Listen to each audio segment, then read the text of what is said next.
அவர்கள் இருப்பது பூரா தசை நார்கள் தான். கொழுப்புச்சத்து, ஆமாம், கொழுப்புச்சத்து அதிகமாக இல்லாதனால் அவர்களால் அந்த வேலையை நன்றாக செய்ய முடிகின்றது.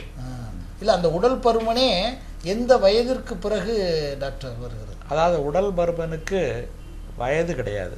வயது கிடையாது. ஒவ்வொரு வயதிலும் காரணங்கள் மாறுபடுகின்றன. இப்போ பிறந்த குழந்தையே அதிக எடையோடு பிறக்கின்றது, மற்ற குழந்தைகளை விட அதிகமாக பால் குடிக்கின்றது, வெகு வேகமாக எடை அதிகமாகிறது என்றால் அதற்கு மூளையின் கட்டுப்பாட்டு பகுதிகளில் ஏதோ பிரச்சனை இருக்கிறது என்றுதான் அறிகுறி.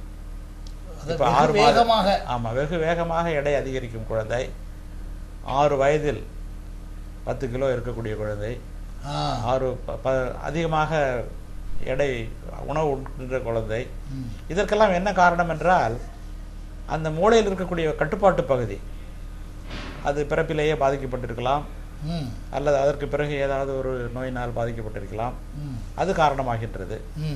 அதே மாதிரி அடலசன்ஸ் என்று அழைக்கப்படக்கூடிய வயது வந்த குழந்தைகள் 10 வயசுலேருந்து 15 வயது வரை எடை அதிகமாகிறது என்றால் அவர்களுக்கு அந்த பருவ முதிர்ச்சி அதில் கோளாறுகள் இருந்தால் ஆண் குழந்தைகளுக்கு எடை போட வாய்ப்பு இருக்கின்றது. பெண் குழந்தைகளுக்கும் எடை அதிகமாவதற்கு சில காரணங்கள் அந்த வயதில் இருக்கின்றன. மூன்றாவதாக அவர்கள் டிவி விளம்பரங்களை பார்த்தும் மற்ற சுற்றுப்புற சூழல்களை பார்த்தும் கொழுப்பு அதிகமான, இனிப்பு அதிகமான பொருள்களை அதிகம் உண்பது ஒரு காரணமாக அமைகின்றது. வயதானவர்களுக்கு எடை வரும்பொழுது அவர்கள் உடல் உழைப்பு குறைந்து வருவதுதான் ஒரு முக்கியமான காரணமாகின்றது. நான் சொன்னது போல ஒரு நாட்டியம் பயின்ற பெண் நாட்டியத்தை நிறுத்துவதும், ஒரு குழந்தையா இருக்கும்போது நாட்டியம், ஆமாம், பிளேயர், ஆம்பளையா இருந்தால் ஒரு பிளேயர் என்று சொல்லக்கூடிய ஒரு ஸ்போர்ட்ஸ்மேன் அந்த ஆக்டிவிட்டிகளை விட்டு விடுவதும் முக்கியமான காரணங்களாக அமைகின்றன.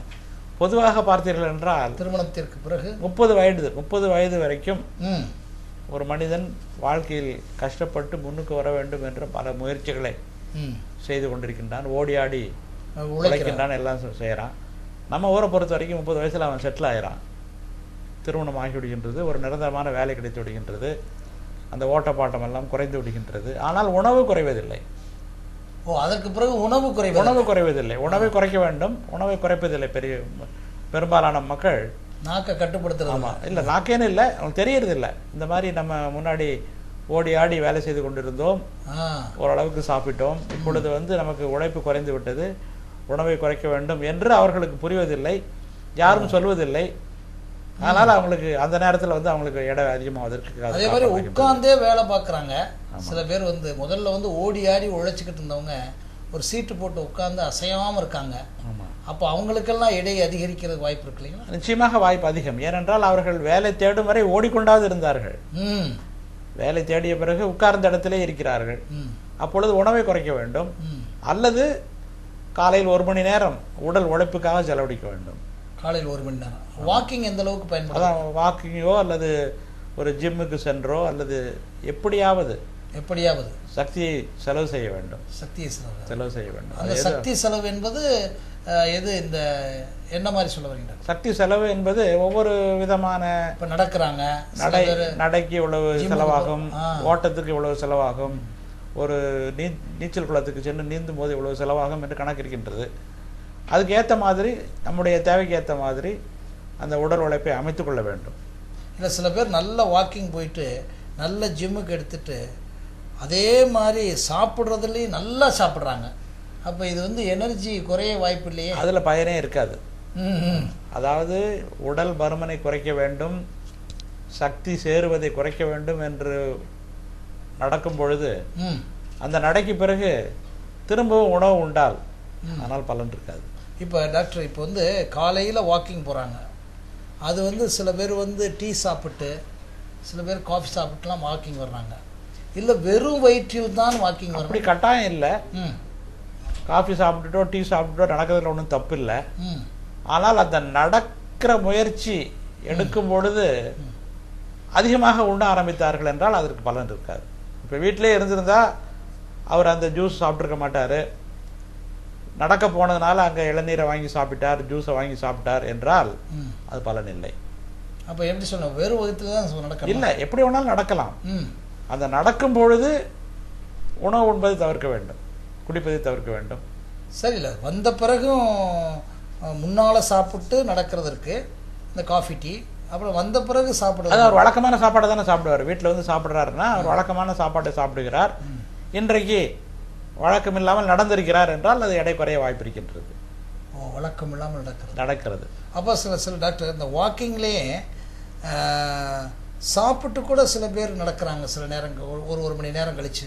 அது எந்த அளவுக்கு பயன்படும்? அதாவது சாப்பிட்டவுடன் நடப்பதில் இருக்கக்கூடிய பிரச்சனை என்னவென்றால் பிறகு ஒரு மணி நேரம் அந்த ரத்த ஓட்டம் தசைகளுக்கும் வயிறுக்கும் பிரிந்து செல்ல ஆரம்பிக்கின்றது.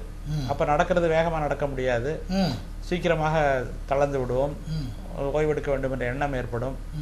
இதெல்லாம் தவிர்ப்பதற்காகத்தான் காலையில் நடக்க வேண்டும் என்று சொல்லுகின்றோம். வயிறு காலியாக இருக்கும்பொழுது அங்கே ரத்த ஓட்டம் குறைந்து விடுகின்றது. இருக்கக்கூடிய ரத்தம் அவ்வளவுமே தசைநார்களுக்கு பயன்படும். அப்ப நன்றாக நடக்கலாம், வேகமாக நடக்கலாம், அதிக நேரம் நடக்கலாம். இப்ப நடக்கிற பயிற்சினால உடல் பருமன் குறைகிறதுனால மூளைத்திறன் வளர்வதற்கு வாய்ப்புகள் இருக்கு. அதாவது நடந்தாலே அந்த ரத்த ஓட்டம் தசைகளுக்கு அதிகமாகும் பொழுது மூளை சுறுசுறுப்படைகிறது என்று கருதப்படுகின்றது. நடக்கும் பொழுது அந்த சூழல், அந்த இயற்கையான சூழல், அதோடு இல்லாமல் கூட நடப்பவர்கள் இவர்களுடைய தாக்கம், இவை எல்லாமே மூளை வளர்ச்சிக்கு ஏற்றவையாக அமைகின்றன. இப்போ டாக்டர், இப்போ வந்து நடந்துகிட்டு இருக்கும் போதே இப்போ சில பேர் சொல்றாங்க, நீங்கள் வாக்கிங் வரும்போது மௌனமாக நடங்க அப்படின்னு சொல்கிறாங்க. சில பேர் அங்கே வந்து பிஸ்னஸ் எல்லாம் பேசிக்கிட்டு நடக்கிறாங்க. இந்த மாதிரி பேசிக்கிட்டே நடக்கிறாங்களே, அந்த பேசிக்கிட்டு நடக்கிறதுனால வேற எதுவும் குறைவா இல்லை? அதாவது பல பேர்களுக்கு மௌனமாக நடப்பதற்கும் அதற்கும் பேசிக்கிட்டே நடக்க முடியாது.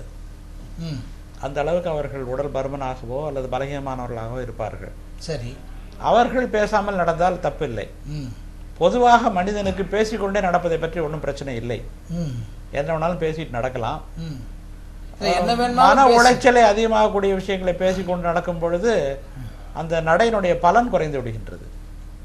அப்போ வந்து நடக்கும்போது சப்போஸ் பேசிக்கிட்டு இருந்தாலும் ஒன்றும் அப்படின்னு பாதிப்பு இல்லை. இல்லை, நடக்கும்போது பொதுவாக ரத்த அழுத்தம் ஒரு 10 மில்லிமீட்டர் குறையும்.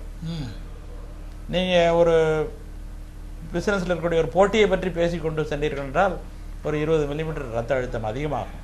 அதிகமாகும். ஆமாம், ஏன்னா அதனால் அந்த பலன் போய்விடுகிறது.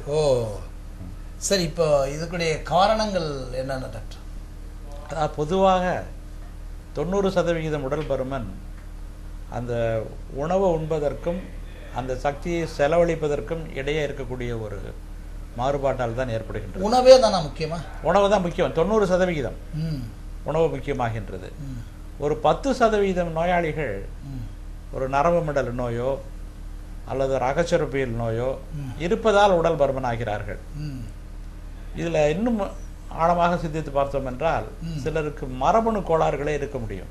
அதெல்லாம் ரொம்ப 1% கூட இருக்காது, 1% தான் வரும். ஒரு சிலருக்கு இருக்கக்கூடிய மரபணு கோளாறுகளால் அவர்களில் உணவை கட்டுப்படுத்த முடிவதில்லை. அந்த பசியானது நமக்கு தேவையான உணவு உண்டவுடன் அதை மூளை தெரிந்து கொண்டு சாப்பிட்டது போதும் என்ற ஒரு செய்தியை அனுப்ப வேண்டும். அந்த செய்தியை அனுப்ப இயலாத மூளைகள் இருப்பவர்களுக்கு உடல் பருமனாவதற்கு மூளை காரணமாகின்றது. அதே போல இப்போ தைராய்டு சரியாக வேலை செய்யவில்லை என்றால் நம்மால் சக்தியை செலவு செய்ய முடிவதில்லை. சக்தியை செலவு செய்ய முடியவில்லை என்றால் சரியான அளவு சாப்பிட்டாலும் எடை அதிகரிக்கும். அதே மாதிரி பல அகச்சுரப்பியல் நோய்கள் இருக்கின்றன.